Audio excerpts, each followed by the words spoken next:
Bakulu tusanyuse okubalaba. Naffe tusanyuse okubalaba kubanga naffe twegombe okubalaba. Mugamba mutya? Kasooke naawe wayogera amanya gwandisebo. Ono Igwe kennyini.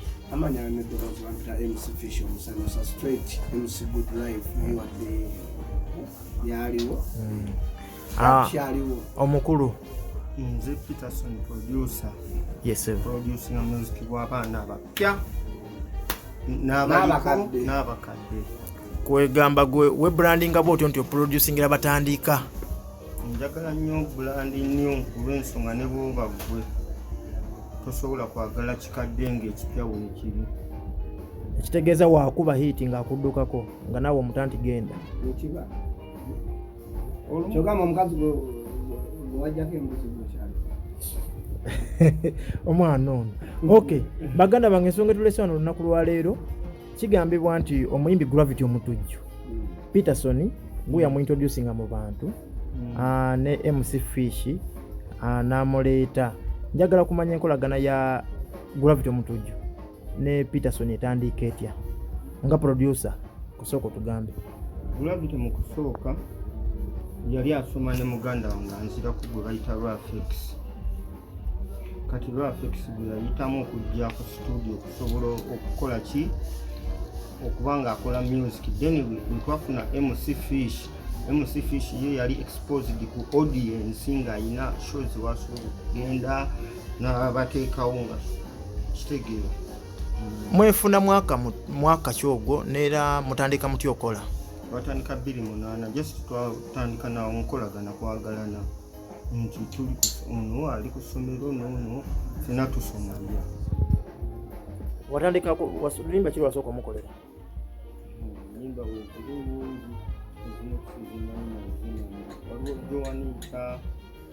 Joanita bwe lwasooka nno netulyoka tweteezo zirungi ezo zowulya ziwalumbuza zaaluvanyuma nnyo naye nga wali ezasooka emabega nga 10. Ezasooka. Gravity yali yeeyisa atya ng'omwana omuto? Nga tannabafuuka serebu. Ali adiwakingi temumanyika ali adiwakingi ate teyeerabira muntu. Omuntu yenna bw'aba akumanyi takwerabira kujjako nga gwe osazeewo okukola kumulaga nti ku studio mwamutumanga bebana abaana batulanga ku studio nga mubatuma ebintu. Nabeeranga naye kubanga twasuulanga naye ng'olumu maama we agamba sawa kasita ziwera 2 tajja yingira nnyumba.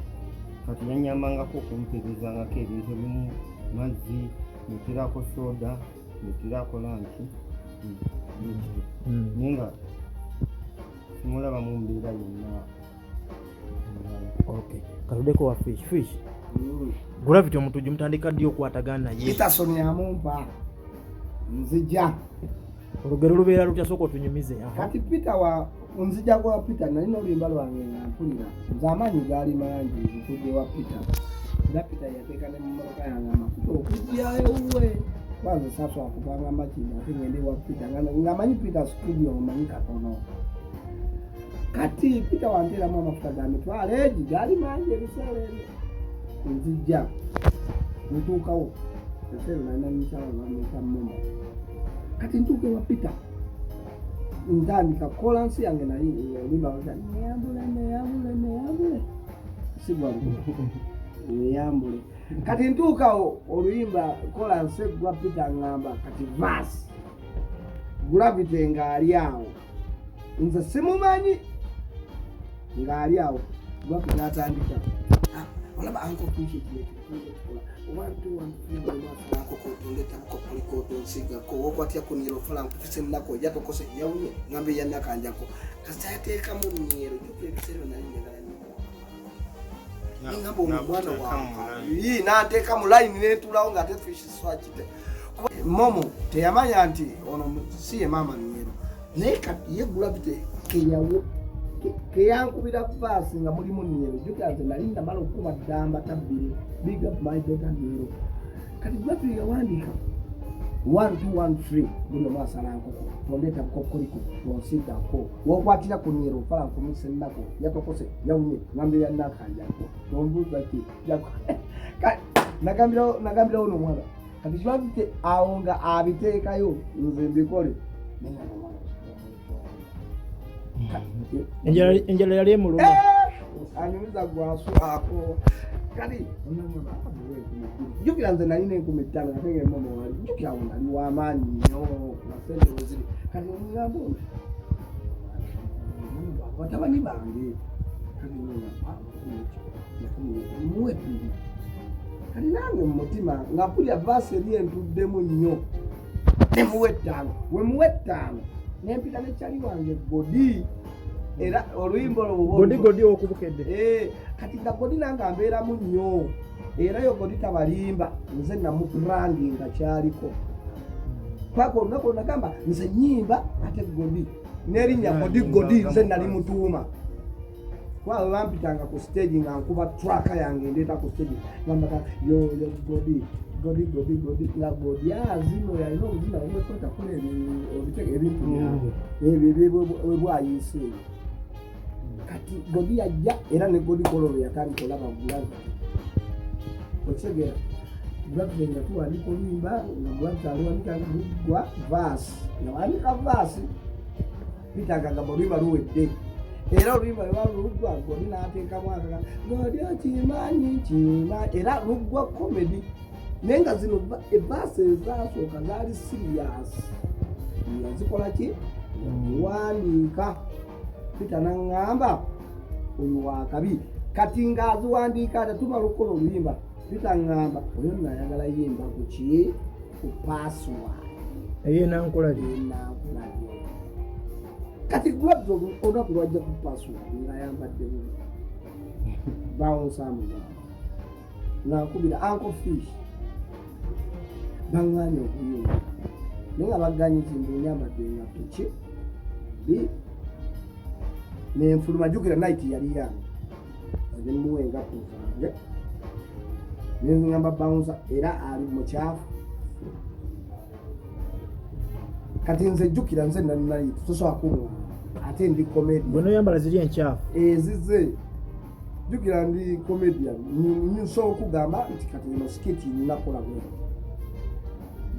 nga talina dole ng'akuba tulaka zeyo ng'ayina tulaka kati wenalaba kulafire ng'akuba nyo tulaka yakuba tulaka bbiri nemulabamu sikiri omanyi kye nakola neŋŋamba pita omwana ono njagala mutwala ewa didi nga produsani didi pita naŋŋamba ekikulu kya byonna ayagala kuba waki era kinyumya nnyo producer didi natwala gravity ewa didi gravity n'atuula awo didi n'agamba otuleete kulemoko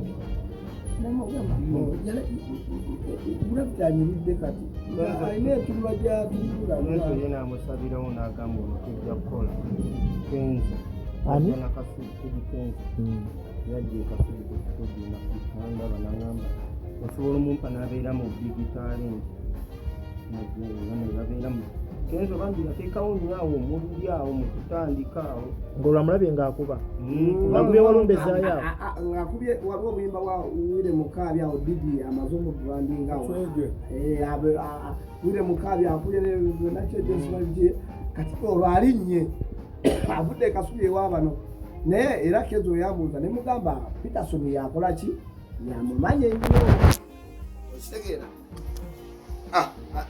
ndowooza kenzo n'alyoka akubira ono kuba nze kenzo yali amanyi okubedda kati awo gravity weyajja mpolampola lwakubanga bumaye omuntu ng'ali adiwakengeera atuuka atya okuba nti essaawa zino tulaba abuukira abanene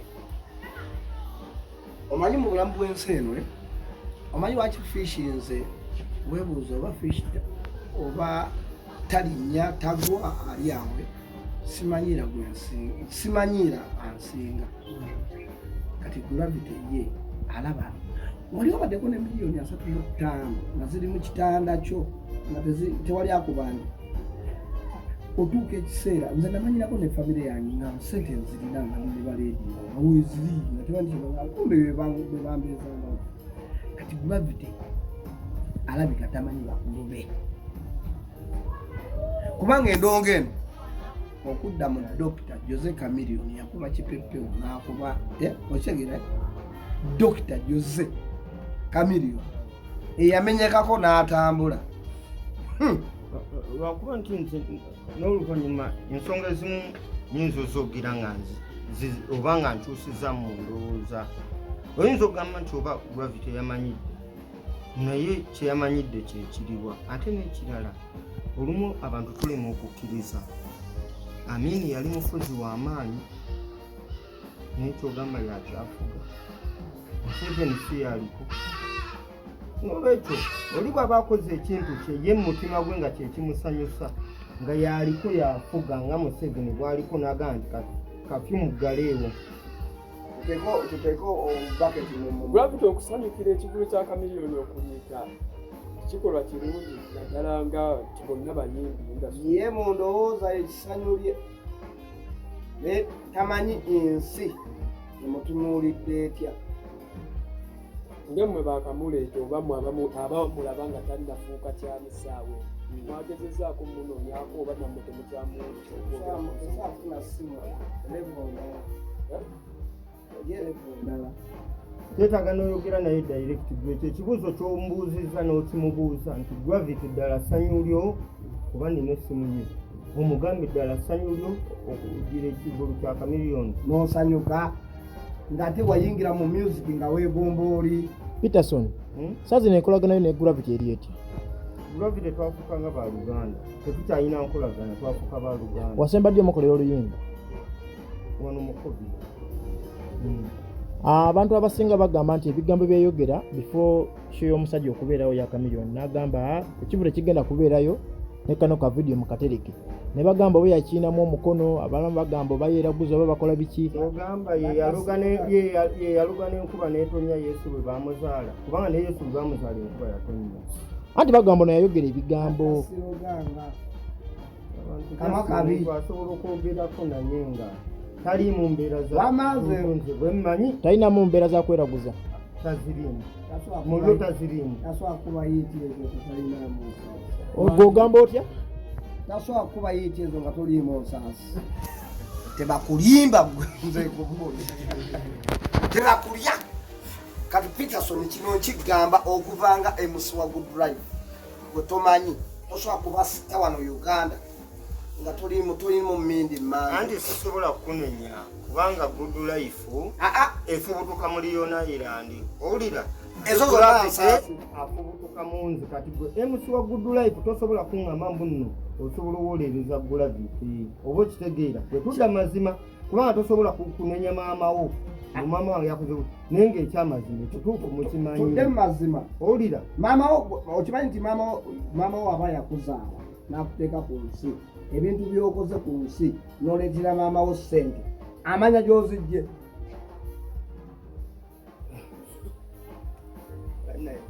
waliwo ensi